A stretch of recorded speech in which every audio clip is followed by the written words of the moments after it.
Vladimir Putin এই নামটা সামনে এলেই আমাদের মাথায় খুব তাড়াতাড়ি যা কিছু আসে যে আরও একবার নির্বাচনে জয়লাভ করে তিনি মসনদে বসেছেন। এছাড়াও যেটা যেটা মাথায় আসে তা হচ্ছে ইউক্রেন রাশিয়ার যুদ্ধ বা পরমাণু ইস্যুতে আমেরিকার মতন পশ্চিমী দেশগুলিকে হুঁশিয়ারি দেওয়া।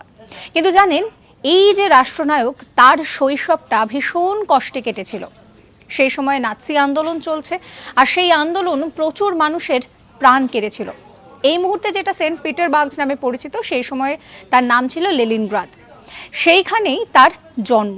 তার বাবা যুদ্ধক্ষেত্রে আহত হন, তার বাবার পায়ে গ্রেনেড লাগে এবং তার মায়ের মৃত্যু হয়েছিল অনাহারে। তার দাদা ছিলেন পেশায় রাঁধুনি।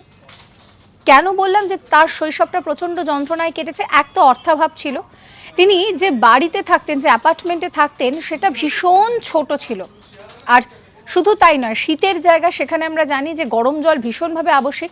গরম জল পাওয়া তো ছেড়ে দিন, তাকে রাত কাটাতে হয়েছে প্রচুর ইঁদুরের সঙ্গে।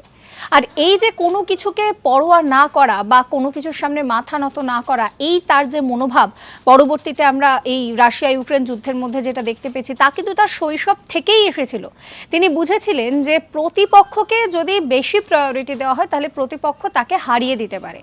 সেই জন্য ছোটবেলা থেকেই তিনি বিভিন্নভাবে বন্ধুদের সঙ্গে মারপিট হোক বা এই ধরনের জিনিসপত্রে একেবারে নিজেকে নিমজ্জিত করেছিলেন, যার জন্য যাতে তিনি কোনো রকম কোনো অপরাধমূলক কাজের সঙ্গে যুক্ত না হয়, তার বাবা মা যেটা করেছিলেন যে তাকে জুডোতে ভর্তি করেছিলেন।